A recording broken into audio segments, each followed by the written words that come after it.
Feminism is a cult.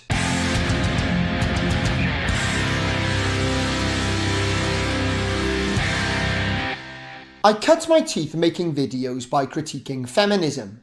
Fast forward several years later and feminism is all but universally derided online, to the point that only mainstream mouthpieces promote it. This has led to increasingly authoritarian measures to silence dissent. Although growing rejection of feminism means that criticising the movement is becoming tired and repetitive. What I'm therefore not going to do here is make a typical video mocking feminist academics and activists like Anita Sarkeesian and Jessica Valenti.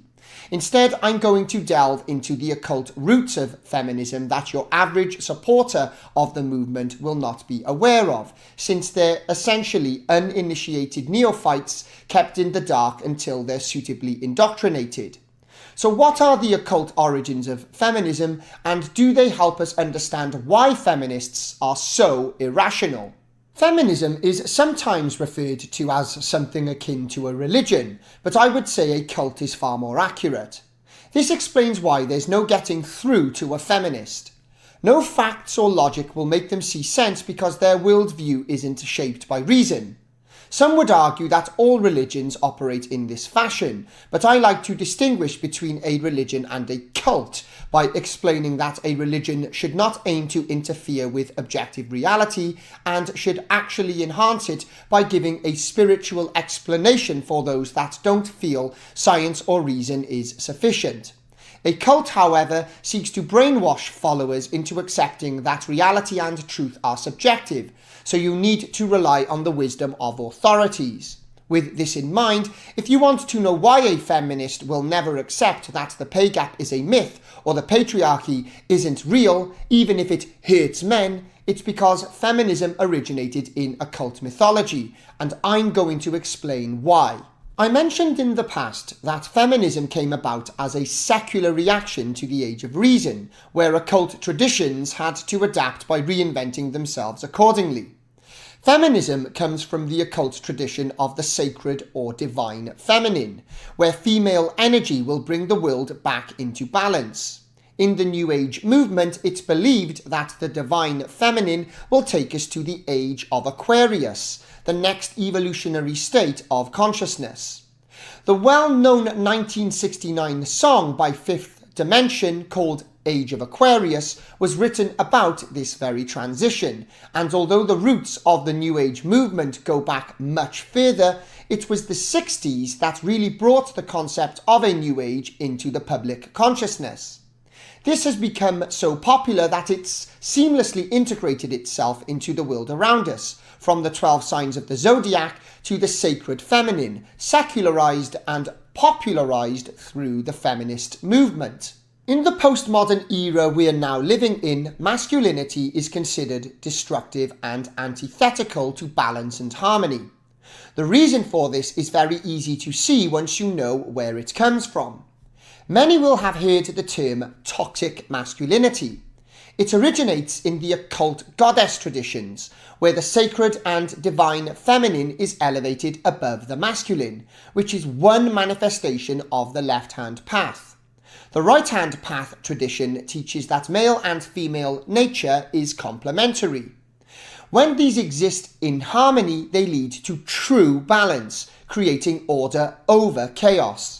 But the left-hand path attempts to create order out of chaos through rebellion and inversion. In this instance, females are taught that male energy is toxic, even to other males. Suddenly, it becomes much easier to see why masculinity is treated as pathological or toxic in our current culture, to the extent that other men are taught to reject their masculinity and to act more like women. It also explains why feminists and soy boy hipsters aren't interested in mansplaining, because they've been taught that female empowerment can lead to a golden age, much like the age of Aquarius that New Agers believe the divine feminine will lead to. Years ago, a video released by the so-called conscious men named Dear Woman created outrage in the manosphere. Whether or not you agree with this section of the internet, it was nonetheless the most servile and cringeworthy attempt to apologise for all the perceived evils in the world caused by men. These men felt they had the right to apologise on behalf of their entire sex, much like the way feminists feel they have the right to speak for all women. The video was also a declaration that men should embrace their femininity and move beyond dualistic concepts of masculine and feminine.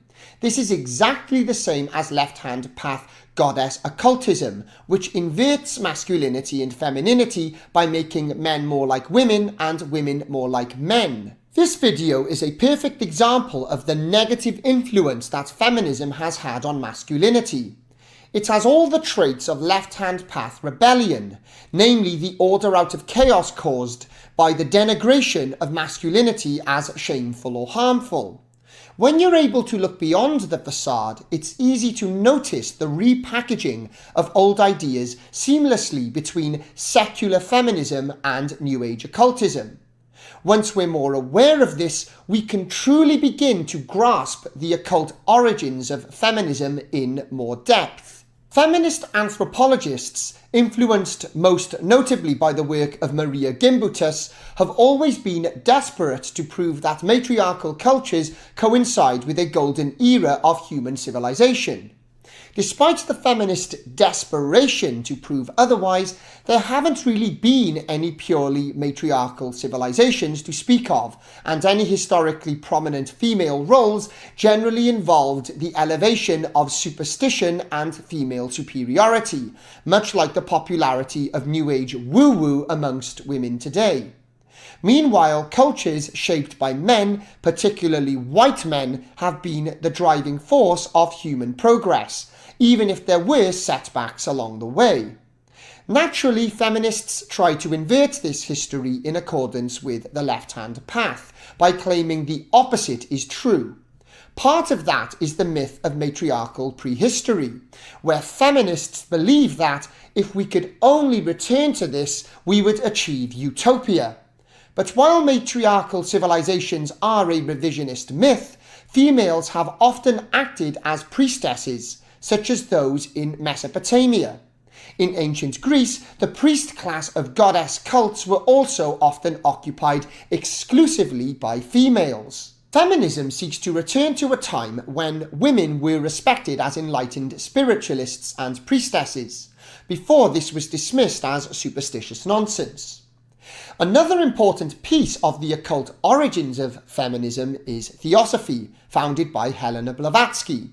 As one of the most prominent occult voices, Blavatsky inspired early feminists in the 19th century, before their movement took a secular turn. Joy Dickson documents this in her book Divine Feminine, Theosophy and Feminism in England, explaining that many of the suffragettes were members of the Theosophical Society, which then influenced early feminism. In recent times, the New Age movement, also inspired by theosophy, has served as a bridge between secular feminism and the occult. To really understand the occult tradition that feminism stems from, you need to go back to the Garden of Eden. One way or another, the occult inverts this story, with feminism stemming from the archetype of Lilith, Adam's first wife.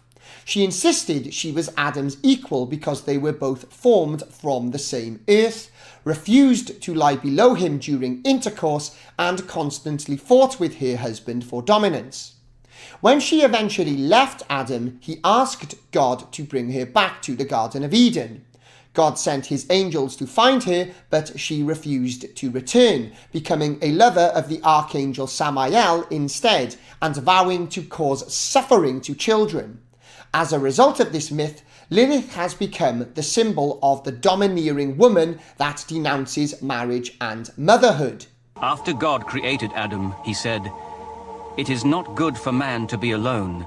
He then created a woman from the earth, as he had created Adam himself, and called her Lilith. Two texts, excluded from the Bible, tell her story in detail. The first is called the Zohar, also known as the Book of Splendor, probably written in the 13th century. The other, called the Alphabet of Ben Sira, is a collection of writings compiled in the Middle Ages. Though both are medieval, they are said to rest on traditions dating back into antiquity. Lilith herself appears to be a monstrous creature dating from prehistoric times. Carvings thought to portray her as such have been found in Egypt, Sumeria, Babylonia, and Greece. At its core, feminism is the modern heir to the occult archetype of Lilith, where women are taught to dominate men and hate motherhood. But though women are never slaves, chaos is the inevitable result of a culture where women don't accept the leadership of men and their roles as mothers. This is RockingMrE, over and out.